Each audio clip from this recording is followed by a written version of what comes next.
Assalamualaikum warahmatullahi wabarakatuh. Perkenalkan nama saya Muhammad Abid Ayasi dengan NIM 23042.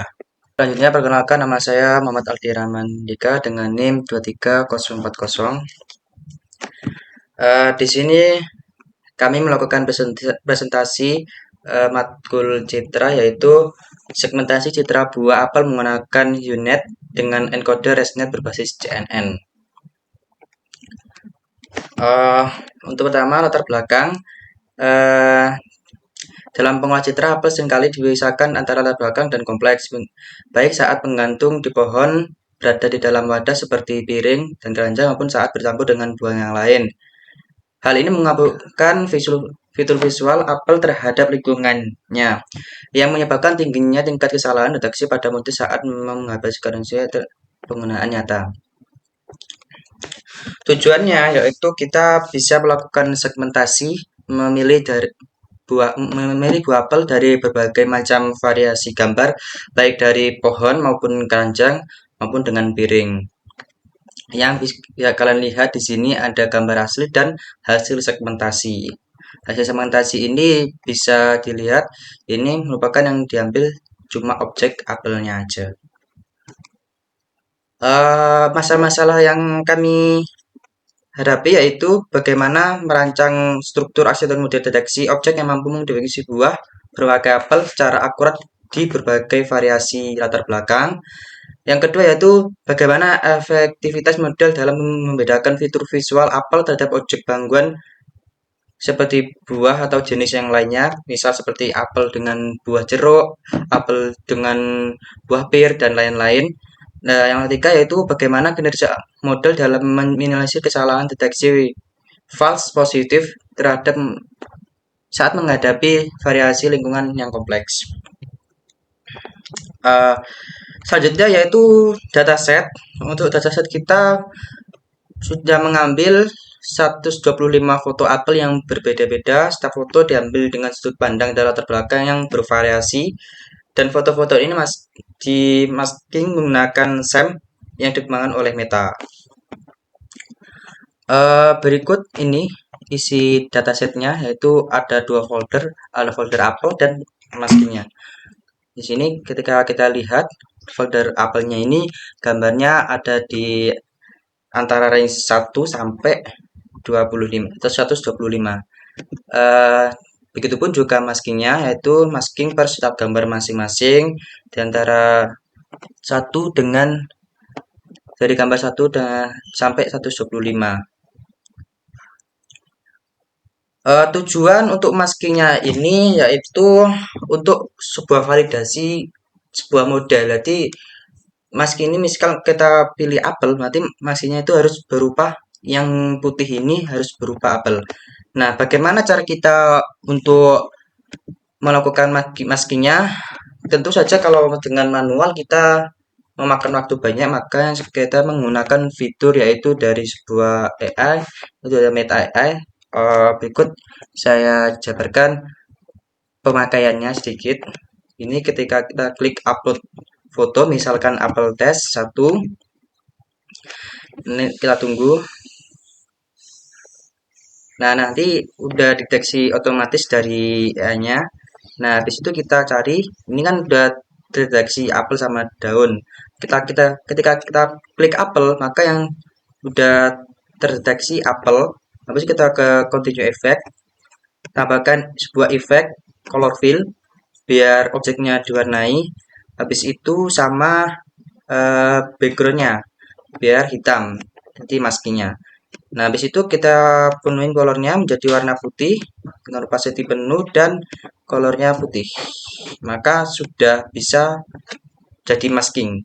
Ini hasilnya ukurannya sama dan filenya size-nya juga sama. Itu. Oke, untuk selanjutnya yaitu tadi saya menyebut tentang SAM ya. SAM itu sebuah model dari Meta AI menggunakan arsitektur Vision Transformer atau VIT sebagai tulang punggung untuk menggunakan segmentasi citra secara otomatis dengan presisi yang tinggi. Berkat kemampuan zero shot generation-nya, model ini mampu mengubah gambar menjadi software digital yang sangat detail tanpa perlu dilatih ulang, sehingga dalam proyek ini digunakan alat bantu otomatis menggunakan dataset maskingnya berkualitas tinggi secara efisien. Untuk selanjutnya yaitu tentang penjelasan VIT. VIT itu yaitu merupakan arsitektur deep learning yang mengadaptasi teknologi transformer yang biasanya digunakan untuk pemrosesan bahasa teks ke dalam pengolah gambar. Berbeda dengan model klasik CNN yang melihat gambar per pixel, VIT memecahkan gambar menjadi potongan-potongan kecil dan proses berhubungannya antar potongan tersebut secara global menggunakan mekanisme attention. Hal ini membuat model lebih memahami konteks keseluruhan gambar dengan lebih baik yang menjadi kunci kekuatan SAM untuk mendeteksi objek.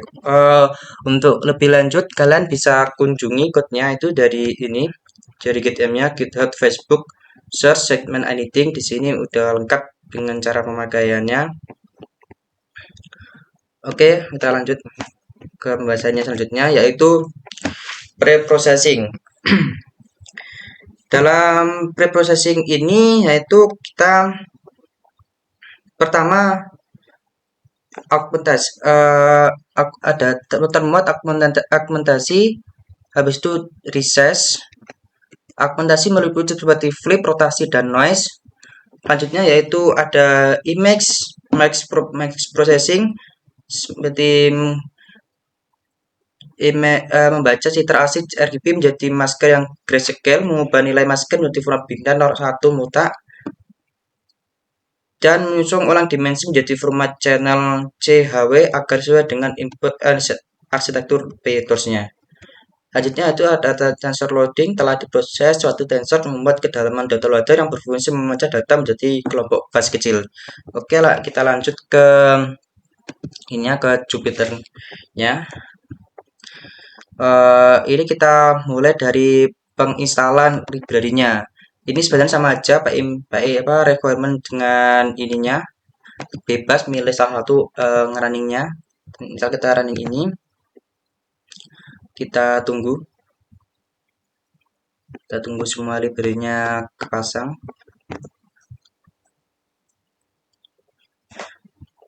Oke, library-nya sudah terpasang. Habis itu kita load datanya. Oke, datanya udah di load. Datanya ini kita ambil dari folder data ini ya. Datanya udah data apel dan sama max-nya. Habis itu ke preprocessing tadi. Yang pertama saya lakukan adalah split data. Kita running.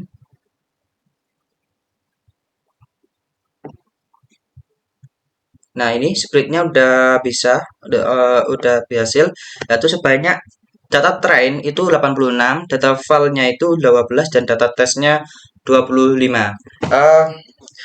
Kenapa saya membuat ada data file, ada data test? Data file ini bertujuan untuk memonitoring nanti ketika pas training itu dicek apakah datanya itu terlalu overfitting atau tidak, sehingga itu bisa menghindari adanya overfitting dari sebuah proses itu.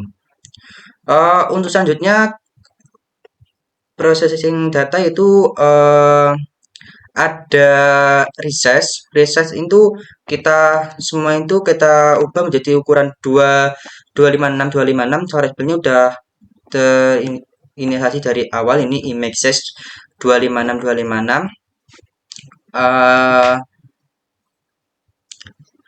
Habis itu namanya ini augmentasi ini termuat yaitu mengflipkan kiri kanan sekitar 50%, flip atas bawah 25%, dan rotasi seperti zoom dan geser. Itu ubah brightness juga, pakai Gaussian blur, recess ukuran yang tadi ini dipanggil images-nya. Terus habis itu di normalisasi, gambarnya dinormalisasi dengan ini angka ini. Untuk preprocessing validasi untuk tes. Ini tesnya itu harus dinormalisasi agar antara tes dengan training itu sama-sama ukurannya, kemudian sama estetiknya juga sama seperti yang tadi. Habis itu eh preprocessing Python-NumPy membaca image dari disk, menyamakan ukuran, melakukan augmentasi preprocessing, mengubah format NumPy ke CHW. Ini kita membaca image-nya, habis itu ke convert dari BGR ke RGB. Habis itu ke ini baca mask ke grayscale. Jadi masknya ini awalnya gambar biasa untuk menghindari terjadinya error ke nanti ke paytorsnya, maka di convert dulu dari menjadi grayscale, ya kan. Habis di grayscale, nah ini dicek dulu jika masih ada buat mas kosong. Cek dulu juga ini ukurannya sama apa enggak, harusnya sama dengan antara data asli dengan data masknya. Habis itu ke augmentasi, tadi function-functionnya dipanggil. Ini nanti outputnya ada img out image sama ya max-nya itu ke max. Habis itu di resize ke pakai interpolasi. Nah, habis itu kalau ketika udah di grayscale dan resize dan augmentasi disesuaikan semuanya, lanjut ke maskingnya. Maskingnya itu di biner. Di biner itu berarti habis di grayscale di biner, nanti outputnya di gambarnya 0, 1, dan 0 dan 1. Habis itu tipe data di kok nih di tipe datanya itu semua 32. Terus ubah formatnya diubah ada image transport di image ini. Habis itu di luar dirt masukkan ke ini ada train, ada file, ada test. Ini luar split tensor, split name, output augmentasi batch size-nya itu sebanyak 8, device-nya di CPU. Mulai dari ini image file sorted di sorting image, kan augmentasi ini di join, terus habis itu konversi juga, habis itu ke konversi ke tensor PyTorch data, habis itu di loader ini datasetnya dengan apa nama apa nilai-nilainya dari atas tadi yang ini. Habis itu kita membuat data loadernya di sini ada device, kita pakai karena kita nggak ada GPU maka kita pakai CPU dan ukuran base-nya ini sebanyak 8. Output base-nya ini nanti menciptakan folder proses data. Ini ketika ini udah running. Ketika di Bentar ya, kita hapus dulu.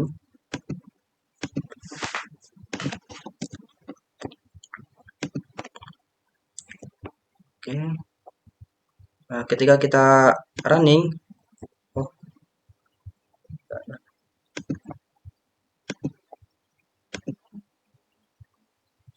oke, berproses data. Berarti hasil scriptnya tadi ya terbikin ini kan udah bisa sendiri-sendiri. Habis itu kita running ini, maka hasil outputnya begini.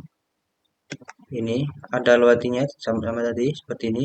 Di dalam satu batch ini jadi ada 11 data foto, filenya 2 dan tesnya 4. Kenapa kita pakai batch? Nah, ketika kita pakai batch itu untuk mempermudah komputasinya biar nggak langsung memproses semua gambar. Jadi misalkan ada 40 gambar ya, 40 gambar dipakai 4 batch, itu ada 4 batch per gambar berarti 10 batch. Konsepnya itu pas di training itu 10 pertama kita ngerunning ke batch 1 berarti data di training dari 10 gambar. Habis itu kan di apa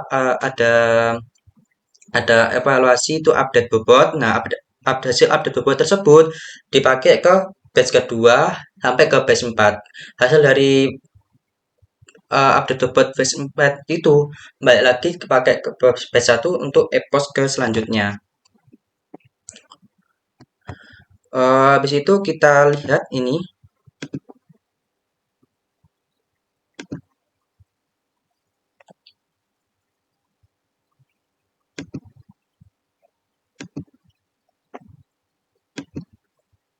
Wah, ini sampelnya, sampel untuk apa namanya? Sampel untuk load datanya tadi ada ini kan, augmentasi. Nah, ini biar untuk membuktikan bahwa ini sudah teraugmentasi, ini sudah dibalik atas bawah ini lebih digeser dikit. Ini masihnya juga ini tadi disesuaikan agak tadi. Untuk selanjutnya itu bagian modeling yang akan dilanjutkan oleh teman saya. Selanjutnya adalah modeling. Setelah data dirapikan lewat proses pre-processing, langkah selanjutnya adalah masuk ke tahap modeling. Di sini data, gambar langsung kita masukkan ke dalam model agar sistem mulai belajar mengenali pola objek. Proses ini menggunakan arsitektur unit yang dibantu oleh ResNet 34 untuk memastikan model bisa melakukan masking dengan akurat. Arsitektur yang kami kembangkan mengadopsi struktur unit dengan modifikasi pada bagian encoder, di mana penyusunan layer konvolusi manual digantikan sepenuhnya oleh integrasi backbone ResNet 34. Arsitektur ResNet adalah arsitektur CNN yang memakai residual connection, yaitu jalur pintas yang memungkinkan informasi mengalir lebih mudah di dalam network. Dengan mekanisme ini, model bisa dilatih lebih dalam tanpa mengalami degradasi akurasi. Pada konteks segmentasi buah apel, ResNet berfungsi untuk mengekstrak fitur penting seperti tekstur, tepi objek, dan bentuk buah. Masuk ke training. Tahap pertama yang dilakukan dalam training adalah persiapan data dan model. Dataset di splitting menjadi dua, yaitu yang pertama untuk training dan yang kedua untuk validasi. Untuk menguji model saat berlatih agar tidak curang. Yang kedua, inisiasi model, memanggil arsitektur unit dengan backbone ResNet yang sudah pre-train sebagai otak awalnya. Terus, hyperparameter, menggunakan optimizer Adam, strategi belajar, dan loss function, pengoreksi jawaban otomatis. Terus tahap kedua adalah fase training. Proses ini diulang sebanyak 25 epoch. Forward pass, gambar ini dimasukkan ke model untuk mendapatkan prediksi masker. Lanjut ke loss calculation, menghitung seberapa besar kesalahan prediksi dibandingkan masker aslinya. Dan yang terakhir, back progression. Model belajar dengan memperbarui bobotnya untuk meminimalkan kesalahan tersebut. Masuk ke tahap 3, yaitu fase validasi dan evaluasi. Setelah latihan per epoch selesai, model diuji menggunakan data validasi tanpa update bobot. Metrik kualitas yaitu menghitung skor IOU, interaction over union, dan dice score untuk mengukur seberapa akurat irisan masker prediksi dengan aslinya. Yang masuk ke tahap keempat yaitu checkpointing, penyimpanan model. Sistem otomatis menyimpan file model hanya jika loss validasinya lebih kecil dari epoch sebelumnya. Ini memastikan kita mendapatkan versi model yang lebih pintar. Masuk ke code-nya.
Proses trainingnya sudah selesai di epoch yang ke-24.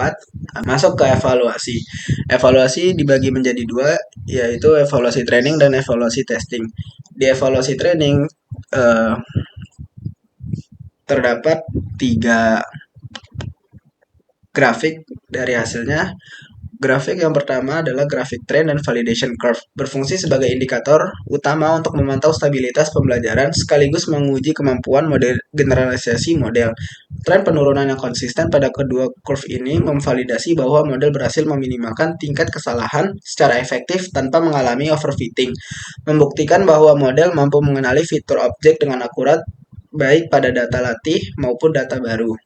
Yang kedua adalah grafik IOU, Interaction Over Union, berfungsi sebagai tolak ukur utama untuk menilai ketepatan posisi dan bentuk objek yang dideteksi oleh model. Tujuannya adalah mengukur seberapa sempurna area prediksi model berimpit dengan area objek yang sebenarnya, sehingga bisa tahu apakah model sudah menggambar batas-batas objek dengan presisi atau masih melenceng. Yang terakhir adalah grafik dice score, berfungsi sebagai matriks evaluasi utama untuk mengukur tingkat kemiripan antara area hasil segmentasi model dengan data asli. Tujuannya adalah memvalidasi akurasi model dalam memisahkan objek dari latar belakang. Nilai yang semakin tinggi menunjukkan bahwa bentuk objek yang diprediksi oleh model semakin identik dan berhimpit sempurna dengan bentuk objek yang sebenarnya.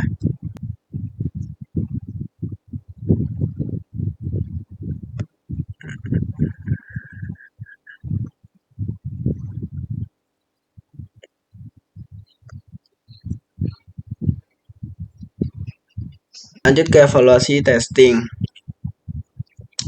Berdasarkan dari visualisasi ini, terlihat bahwa model bisa mensegmentasi dengan baik dengan mendapatkan nilai IOU sebesar 0,951. Walaupun mengalami penurunan ketika gambar terdistraksi, namun posisi utama buah tetap tersegmentasi dengan baik. Sekian presentasi dari kelompok kami. Selebihnya kurang maaf. Wassalamualaikum warahmatullahi wabarakatuh.